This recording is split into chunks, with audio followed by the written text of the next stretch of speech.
ஒரு சிறிய கிராமத்தில் மணி என்ற ஒரு சிறுவன் இருந்தான். மணி புத்திசாலிதான், ஆனாலும் சில சமயம் சோம்பேறியாக இருப்பான். அவனது வீட்டில் ஒரு சிறிய கோழி இருந்தது.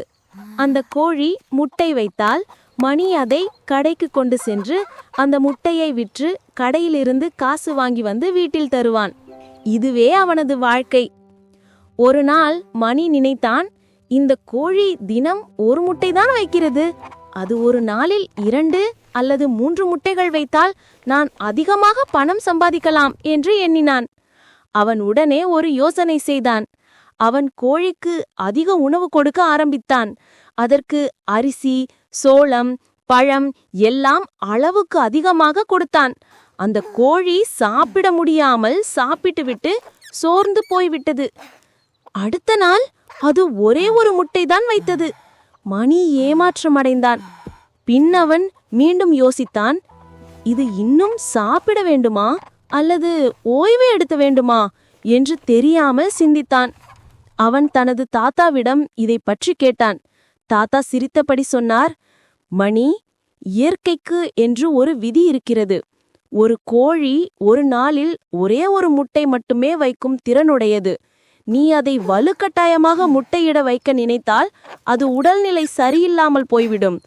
எப்போதுமே உண்மையான வளர்ச்சி என்பது மெதுவாகத்தான் நடக்கும். மணி சிந்தித்தான். அவன் கோழியை கவனமாக பார்த்தான். அது மெதுவாக சுற்றி சுற்றி நடந்தது, தண்ணீர் குடித்தது, பின் உறங்கியது. சோர்வாக இருந்தது. அவன் அப்போதுதான் உணர்ந்தான், நான் சீக்கிரம் சம்பாதிக்க நினைத்து தவறு செய்துவிட்டேனே என்று மனம் வருந்தினான். அவன் மீண்டும் அதற்கான சரியான அளவு உணவை கொடுக்கத் தொடங்கினான். சில வாரங்களில் அவனது கோழி ஆரோக்கியமாகி தினமும் ஒவ்வொரு முட்டையாக வைத்தது. அவனது சிறிய தொழில் வளர ஆரம்பித்தது. ஒரு நாள் மணியின் நண்பன் கோபி கேட்டான், மணி, உன்னுடைய வளர்ச்சிக்கான ரகசியம் என்ன என்று. மணி சிரித்துக்கொண்டே சொன்னான், எதையும் சரியான நேரத்தில் செய்ய வேண்டும். வளர்ச்சி தாமதமாக வந்தாலும் அது நிச்சயம் வரும். நாம் தான் பொறுமையாக இருந்து முயற்சியில் வெற்றி காண வேண்டும் என்று. சுட்டீஸ், இந்த கதையிலிருந்து நாம் தெரிந்து கொண்ட நீதி என்னன்னா, எப்போதும் அவசரம் என்பது தவறாக முடிய வாய்ப்பு இருக்கிறது.